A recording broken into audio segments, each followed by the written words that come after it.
你有没有经历过这样的情况？你对一个人越好，他反而越不把你当一回事。当对方越过了你的底線，你心裏明明已經怒火中燒，但表面上卻還是笑着說沒關係。你以為只要只多忍讓一點，多配合一點，你們的關係就會變得更好。但結果呢？那個人有因此變得更珍惜你嗎？並沒有，相反地，他們開始變得更加得寸進尺。在這其中最讓人感到殘酷的事實，是呢個最看清你、最不把你當一回事的人，往往不是什麼陌生的路人，係呢個你付出最多、對他最好的人。越是對別人好，越是被無情地忽視。這個令人窒息的結構到底是如何形成的？今天我們將徹底拆解這個心理機制，並教你如何從根本上改變呢種不平等嘅互動模式。我是賽陳明哲，歡迎來到心之療癒日記。在這部影片中，我將為大家介紹3個具體的心理學方法，幫助你改變自己的心理量級。但在我們深入探討解決方案之前，我們必須先釐清一個關鍵問題：到底是什麼樣嘅人在利用你嘅善良？意思他們並不是什麼十惡不赦的壞人，係你身邊最普通嘅呢啲人。他們可能是你的職場同事、認識多年的老朋友，甚至是你最親近嘅家人。這些平凡嘅普通人，正是在不知不覺中利用了你這種不善拒絕嘅性格。請注意，他們這樣做往往不是因為懷有惡意，而是因為你表現得太過好，說話讓他們在潛意識裏覺得可以毫無顧忌嘅依賴你。它係一種無意識嘅心理投射與習慣性索取。如果對方是真正的壞人，你至少還會產生警覺心，懂得保護自己。但正因為他們是親近嘅人，你在被消耗時，甚至完全無法察覺。這不僅僅是因為你性格善良，這種無法拒絕他人、極力避免衝突、總是優先照顧對方情緒嘅行為模式，在心理學上有一個專有名詞，孔文稱之為情緒勞動情人症。即係以一種極具破壞性嘅模式。你昨天對他們展現的善意與體貼，到了今天，在對方的大腦神經回路中轉化成的並不是感激之情，而是一套冷酷的階級排序計算。對方的大腦會自動得出一個結論：這個人無論我怎麼對待他，他都不會離開我。就在那一瞬間，你對對方心目中的價值已經被無情地歸零了。為何會發生如此荒謬的現象呢？即是嚟，我剛為大家精準剖析這背後嘅心理學機制。在此之前，我想先問大家一個問題：為什麼我們對待便利商店裏買來的便宜瓶裝水總是隨手亂放，毫不在意，但對於花了2個小時爬到山頂，好不容易才裝來的一小口山泉水，卻會無比珍惜地細細品嘗？明明同樣都是水，化學成分也相差無幾位，和態度卻有天壤之別。這種現象在心理學中被稱為稀缺性價值。人類的本能就係如此，越是容易輕易取得的事物，大腦就越會覺得它毫無價值。1975年，心理學家史蒂芬·沃切爾透過一項著名嘅實驗證實了這一點。他將完全相同的餅錢分給2組受試者，一組拿到的是裝滿10片餅錢的罐子，另一組拿到的則是只裝了2片餅錢的罐子。實驗結果如何呢？拿到只有2片餅錢的那組受試者對餅錢美味程度的評價遠遠高於拿到10片餅錢的那一組。請記住，這完全是同一款餅錢，口感和成分未有任何差異，唯一改變的變數只有一個，那就是回溯量。僅僅是因回溯量失守，大腦嘅認知系統就自動將其賦予了更高嘅價值。這個就是人類心理嘅奇妙之處。现在请将这个稀缺性原理带入到你的人际关系中。当群组里有讯息傳嚟，你總是在1秒鐘內立刻回覆。當有人呼喚你，你哪怕係在睡夢中，也會立刻拍起來趕過去。當別人提出請託，你甚至願意推開自己所有嘅行程跑去幫忙。你可能以為這係較個長義氣，認為這樣做能讓自己成為別人心目中嘅好人，但係事實並非如此。在對方的大腦裏正在進行出現咗截然不同的價值自信。這個人隨時都可以呼救，反正無論我怎麼對待他，他最終都會跑嚟幫我。就這樣，你在他們心中嘅心理答案被標誌為低價值、隨手可得。聽到這裏，很多朋友可能會產生一個誤解，心想我是不是只要對所有嘅請求都一律拒絕就好啦？而其實並未有這麼簡單，單純嘅拒絕並不是最高明嘅做法。在呢裏有一個非常有趣嘅心理學偏誤正在發揮作用。人類的大腦存在着一種預設偏見，認為忙碌的人等於有能力的人。佢心理學界將呢種現象稱為忙碌溢價效應。哥倫比亞大學的研究團隊曾透過一項嚴謹的實驗證實了這個效應。他們向受試者展示了2位虛構人物的個人檔案，其中一位被描述為總是擁有許多空閒時間、生活悠哉嘅人，另一位就被描述為行程滿檔、極難預約見面的人。研究人員特別設定這2位人物在客觀的專業能力上是完全相等的。實驗結果顯示，受試者普遍認為呢位行程滿檔、忙碌的人擁有更高嘅專業能力以及更高嘅社會地位。這意味住忙碌本身就是一種價值。幸好，呢對我們有什麼啟示呢？即代表當你面對別人的請託時，不要立刻答應。只要你將下應的速度放慢半拍，告訴對方我目前手邊係有事情在忙，我需要確認一行程再回覆你。就在你說出呢句話嘅瞬間，對方嘅大腦會同時處理2件事。第一，他們意識到你嘅時間是具有價值嘅；第一，他們會覺得你係一個有能力嘅人。你並沒有直接拒絕對方，你只是可以將回應的節奏放慢了半拍，但就憑你半拍的緩衝，對方的大腦就已經自動提升了你的可信力量值。我認識一位在職場上打拼的朋友，就是非常典型嘅例子。他在公司裏待了7年，對所有的請託來者不拒，無論是代班、周末加班，甚至連其他部門的業務，他都一肩扛下，毫無怨言。結果呢，在申請考核時，他卻被狠狠地刷了下來。因為在主管嘅潛意識裏，他只是一個叫他做什麼就做什麼的工具人，而不是一個值得被重視、需要被提拔的專業人才。這位朋友後來痛定思痛，他改變嘅策略其實只有一個，那就是把所有嘅立刻答應改成了我先確認一行程，稍後回覆你，就這麼簡單的一步。雖然在多數情況下，他最終還是會幫忙處理呢些事務，但正是那停頓半拍嘅重用，徹底顛覆了周遭同事對他嘅認知。當同事們要拜託他時，還是會感到不好意思；當他伸出援手時，別人已開始懂得表達真心嘅感謝。大約過了3個月，明顯的變化發生了。會議上開始有人主動詢問他的意見，他的專業地位被重新確立了。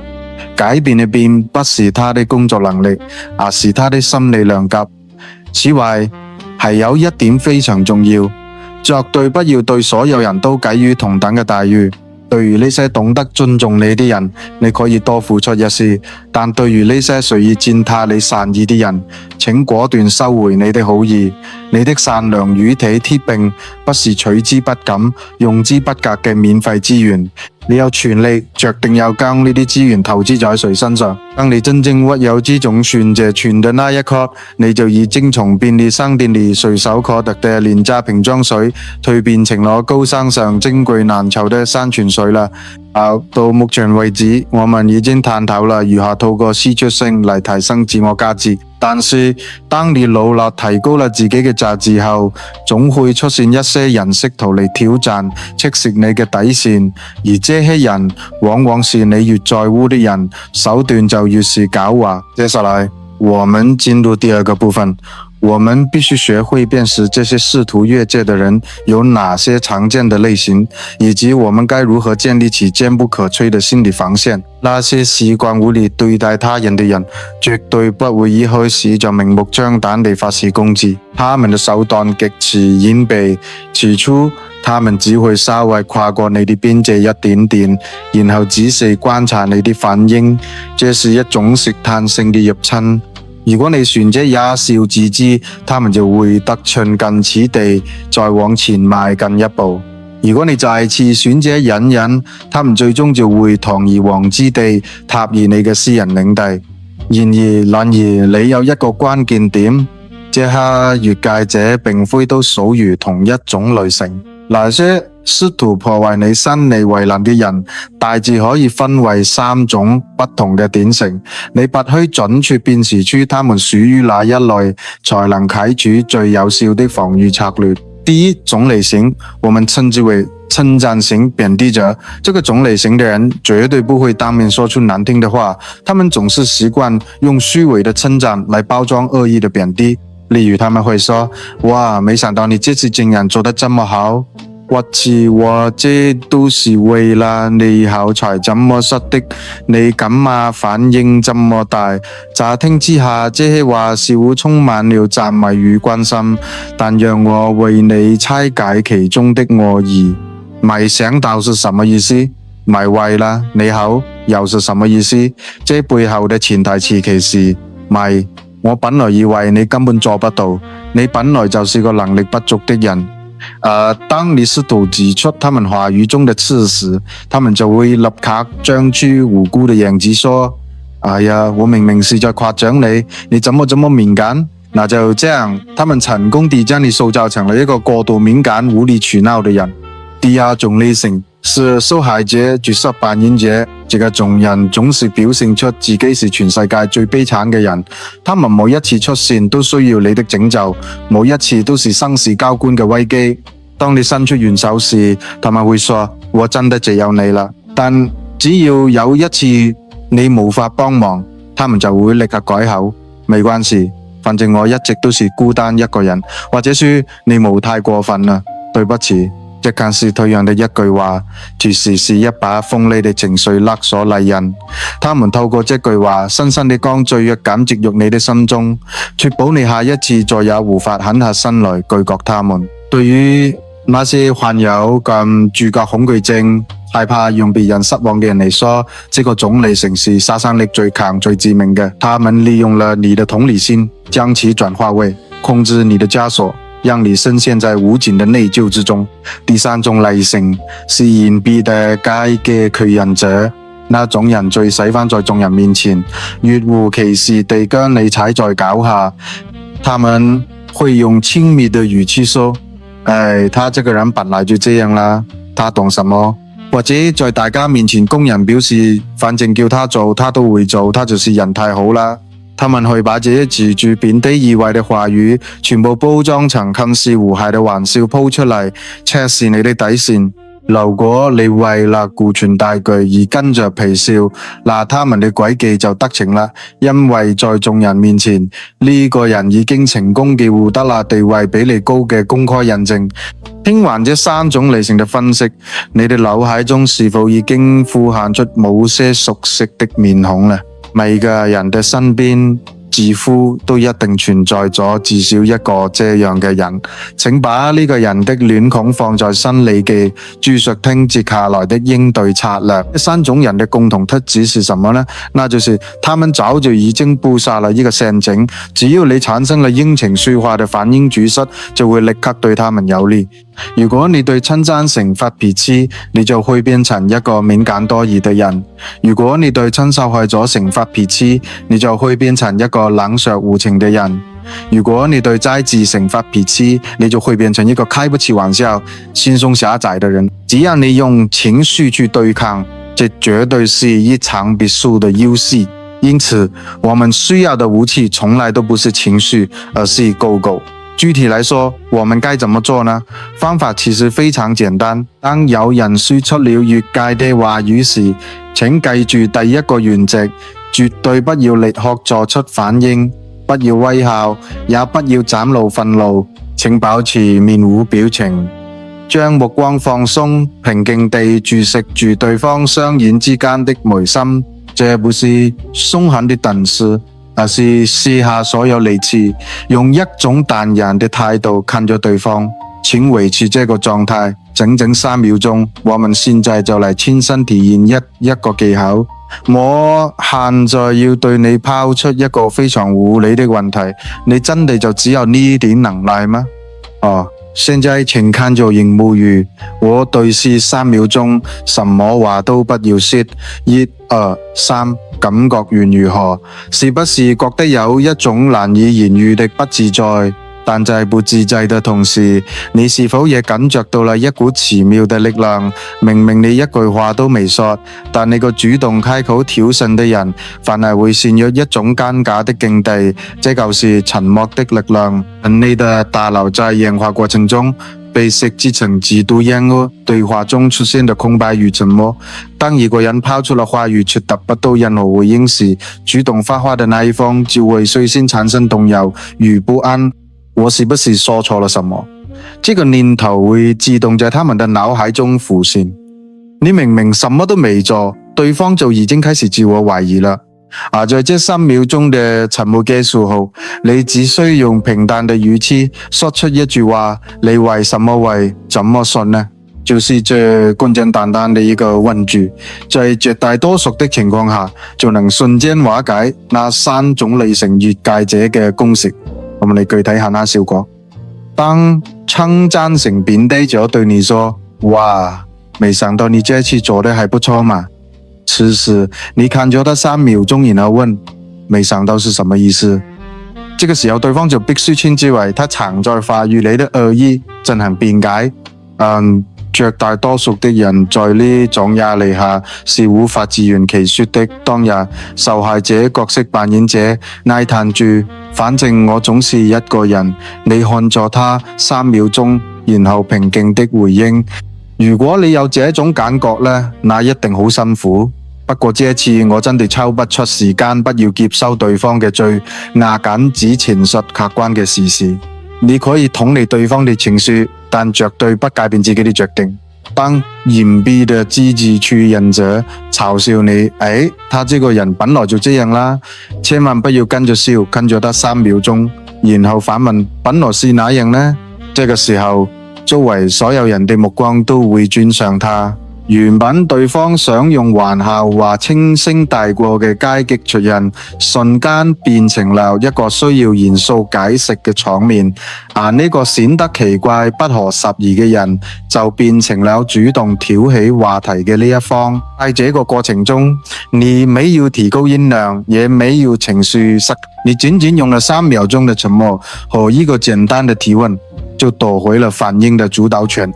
你不再是接球的人，而是把球放在手心，問對方為什麼要丟這顆球。就在呢一刻，呢場心理博弈的軌跡已經被你徹底改寫了。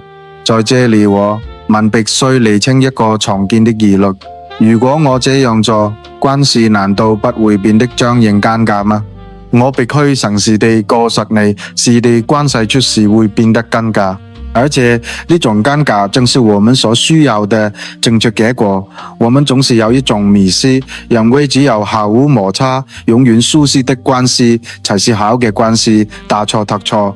真正的尊重往往是建立在適度的不適感之上的。當對方因為你的態度而感到稍微有些忌憚，必須小心翼翼地觀察你的反應時，那種微小的緊張感正是尊重的基石。一味地退讓與疏失是無法換來尊重嘅，必須先建立起不可侵犯的尊重，才能發展出真正讓人感到安心與舒適的關係。我們一直以來的順序都弄反了，請留記這一點。此外，建立心理邊界固然重要，但係維持邊界才是真正嘅核心考驗。如果你這一次表現得非常堅定，但下一次對方稍微試探，你又立刻欣然妥協，那麼對方就會瞬間回到原本那種肆無忌憚的狀態。每一次都必須堅守相同嘅標準，展現一致嘅態度，唯有呢種毫不動搖嘅一致性，才能讓你的心理圍欄成為真正能保護你的堅固玻璃。好，到目前為止，你已經掌握了兩項強大的武器。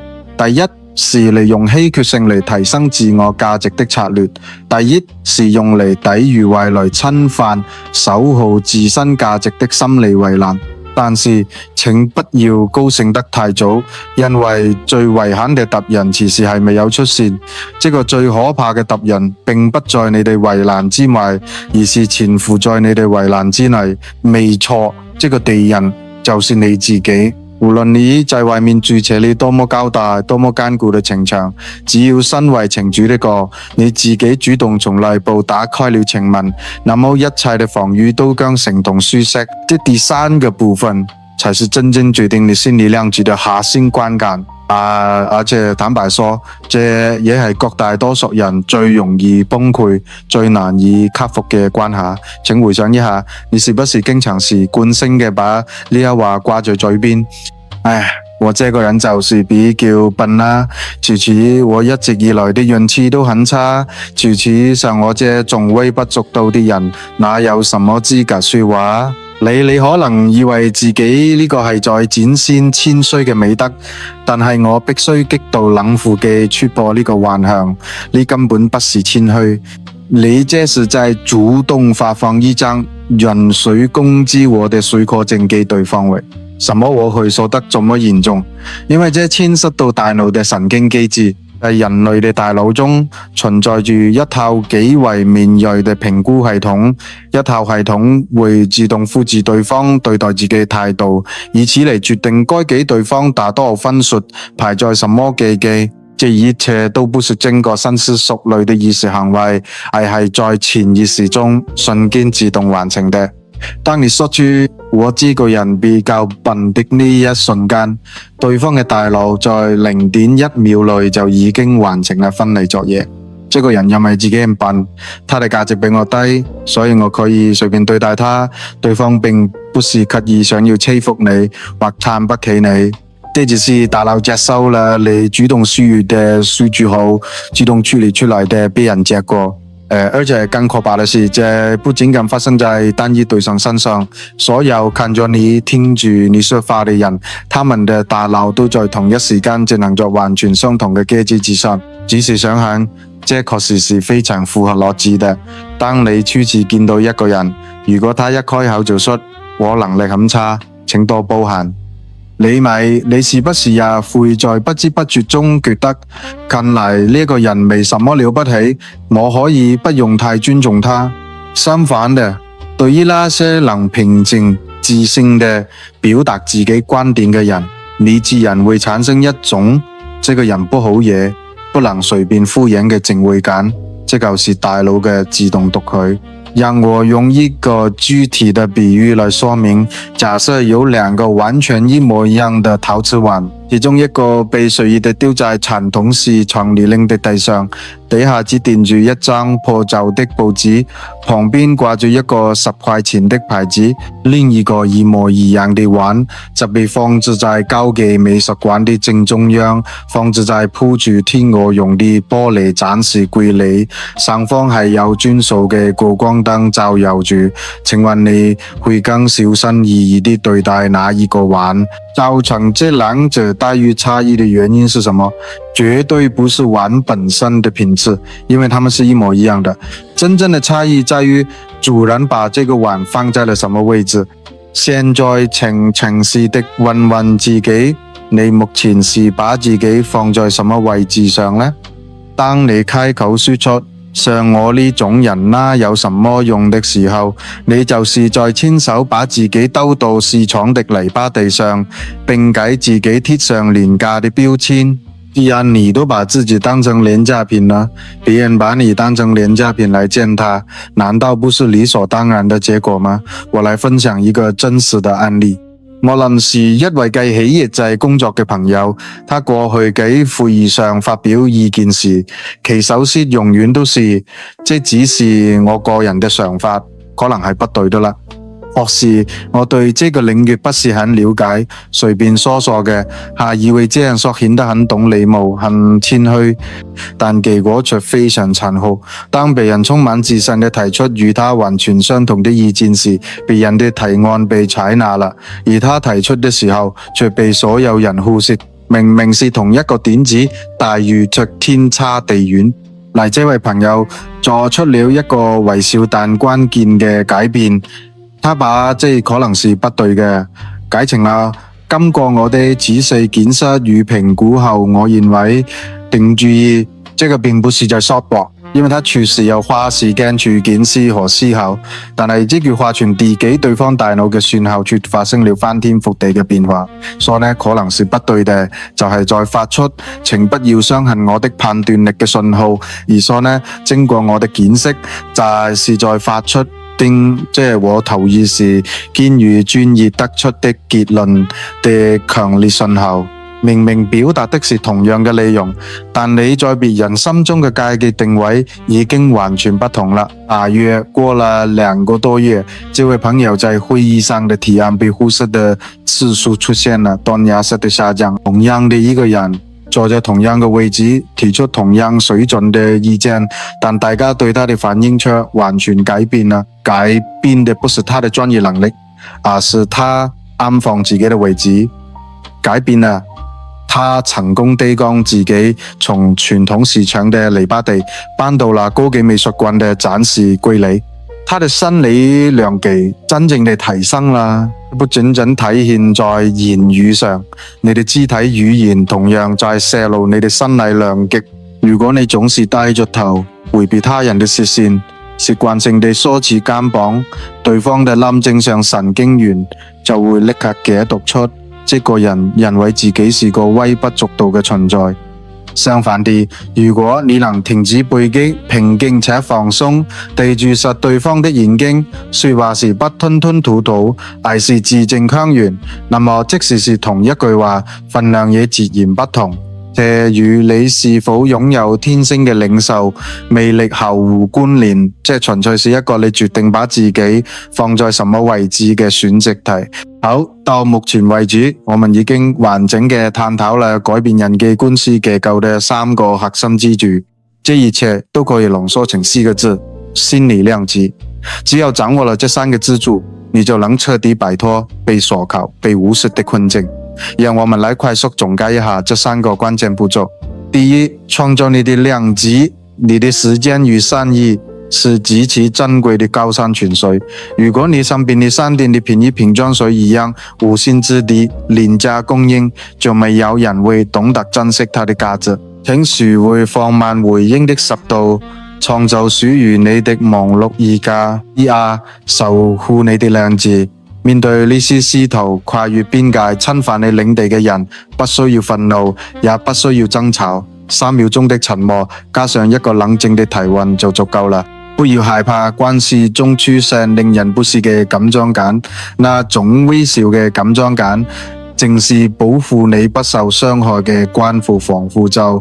第三，證明你的量級。如果你自己都把自己丟在市場的泥巴地上，這個世界自然也會用對待泥巴地物品的方式來對待你。請主動將自己移到美術館的展示櫃裏，從改變你用來描述自己語言開始，從停止你的被擊開始，證明你值得被尊重。當你的心理量級真正提升之後，那些習慣無理對待別人的人，自然就無法再踏入你的世界半步。這個像在拳擊比賽中一樣，如果雙方嘅量級差距太大，比賽根本無法成立。當你的心理量級提升了，那些試圖欺壓你的人，自然會因為感到自討沒趣而知難而退。你根本不需要跟他們發生激烈嘅爭吵，因為你嘅能力本身就已經說明了一切。在影片的最後，我係有一件非常重要的事情必須告訴大家。我相信在觀看這部影片的過程中，一定有很多朋友內心充滿了擔憂。如果我真的變得這麼堅定，這麼有原則，那我身邊的人會不會都被我殺跑？我會不會變得孤單一人？我會非常坦白嘅回答你，是的，你身邊的人隨時會減少，而且減少才是最正常嘅健康現象。請把你哋言語官司想象成一座專屬於你哋私人停車場。在過去，因為你從不設限，呢座停車場裏停滿了各種亂七八糟嘅車輛。這些拿住機油、車身生鏽，還會時不時亂按喇叭、自搖噪音的破車，霸佔了所有嘅位置。他們不僅僅是佔用空間而已，那些遺留的機油和髒污正在一點一滴地腐蝕破壞你停車場嘅地板，這就是你過去的狀態。你未容忍他們一天，你的時間、你的精力、你的身心健康就多被污染一天。最後當這破車被驅逐出場，你哋停車場才有機會進行地面修復工程，也才能騰出寶貴的空位。但係故事並未有在呢一裏結束，真正重要的是當這些空位出現之後，你哋生命中將會發生什麼樣的奇蹟？當那些像水蛭一樣失去你能量的人離開後，你會得到豐厚的回報。你將會拿回大量極度珍貴的資源，首先是難嘅時間，其次是能量。過去那些為了滿足他們的無理要求，為了看他們的臉色，為了迎合他們的情緒而消耗殆盡的所有心力，現在將會完完全全的回到你自己的身上。你知道擁有了這些龐大的能量之後，你可以做多少事情嗎？你可以開始學習那像你一直想學卻總說沒時間的技能，你可以全心全意的投入到你真正熱愛的事物上。你終於有了充裕的時間，可以好好的照顧自己疲憊的身心。我們來算一筆賬，如果你過去每天花在那些不尊重你的人身上的時間是2個小時，那麼1年下來就是整整700多個小時，700個小時啊！這足以讓你精通一門外語，或是徹底掌握一項能夠改變自然的全新專業技能了。這個是你奪回的財富，把你的人生主導權重新奪回來吧。當你利用這個時間能量，讓自己變得更加強大、更加耀眼時，你的身邊將會吸引嚟完全不同層次的人。那些能夠真正看見你的價值，懂得尊重你的邊界，對你的每一分善意都懷抱住真誠感謝的人，將會自然而然地嚟到你的生命中。這不是變得孤單，而是人際關係品質嘅全面升級與進化。請永遠記住這句話：你決定收回你的善良與體貼，並不是因為你心中充滿了對他們的仇恨，這是一個為了愛自己而做出的無比勇敢嘅決定。一個已經完全乾涸的水壺是倒不出任何一滴水嚟解救別人嘅，你必須先將自己填滿。請把你個珍貴的水壺優先注滿清澈的水，這不是自私，這係維持生命與關係慣法則。今天請你對自己許下一個承諾，自嘗試做一件事就好。當下一次又有人試圖用言語越過你的底線時，請不要再勉強自己出呢個委屈嘅威嚇啦。停下來，給自己3秒鐘嘅時間，用平靜淡然的眼神看咗對方，然後輕輕的問一句：你為什麼會這麼說？這次短短的3秒鐘將會成為你的人生轉捩點，讓你重新找回力量。那將是你這支珍貴的陶瓷碗正式告別骯髒的傳統市場離地，被端上高勁美術館展示台的第一個瞬間，你是一個無比珍貴的人。你只是在萬狀嘅妥協中，暫時忘記了該如何證明自己的價值而已。從今天開始，重新改寫你的人際關係作品吧，因為你絕對有資格，也完全配得上被這個世界溫柔且充滿敬意的對待。不要懷疑自己的價值。在影片結束之前，我想邀請大家花一點時間回顧一下，在今天影片中提到的那3種類型：稱讚型貶低者、受害者、絕殺扮演者以及隱蔽的遮止出現者中，你的腦海裡是否立刻浮現出了某個特定的人影？你過去曾經遭遇過什麼樣嘅越界行為？你是如何應對的？歡迎在下方嘅留言處與大家分享你的真實經歷與感受。你的分享不僅僅是一種情緒的抒發，你的經驗、你的掙扎，甚至是你的失敗，都可能成為另一個正面臨相同困境、感到孤立無援的人的巨大力量來源。我們可以在這裡建立一個互相支持、共同成長嘅社群。如果你覺得這部影片對你有所啟發，幫助你找回老師樹力量，請務必幫我們按個讚，並訂閱先知療癒二字頻道，這對我們是莫大的鼓勵。最後，請將這句話深深地刻在你的心裡。你的善良與體貼並不是任何人都可以隨便索取的廉價品，請將它們只留給你嘅真正有資格、懂得珍惜的人。我是西陳明哲，感謝你抽出寶貴的時間陪伴我們到最後。我們係一眼看穿心理學嘅憑身資料與業界，期待在下一部影片中繼續與你探索心靈的奧秘。我們下次見，謝謝大家。許多人在面對人際關係的困境時，總是習慣性地上網尋找答案。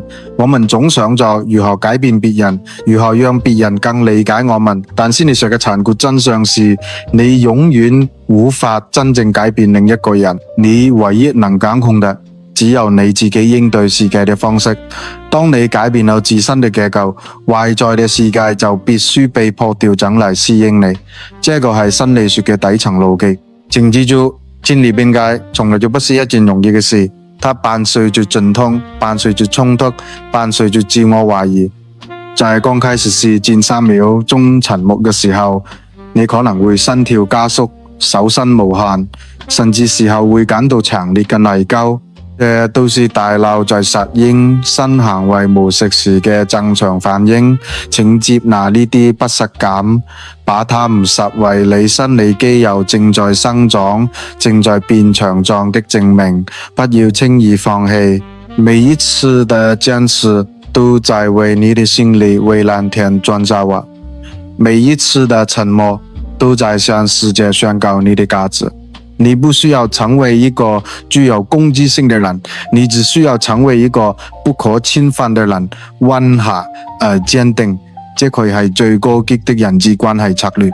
溫和展現了你的教養與善良，而堅定則展現了你的底線與原則。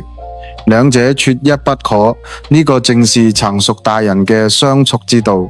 在未來的日子裏，當你再次面對呢啲試圖消耗你的人時，請在心裏默默地對自己說：我是珍貴的山泉水，不是免費的自來水。讓呢一句話成為你的心理護身符。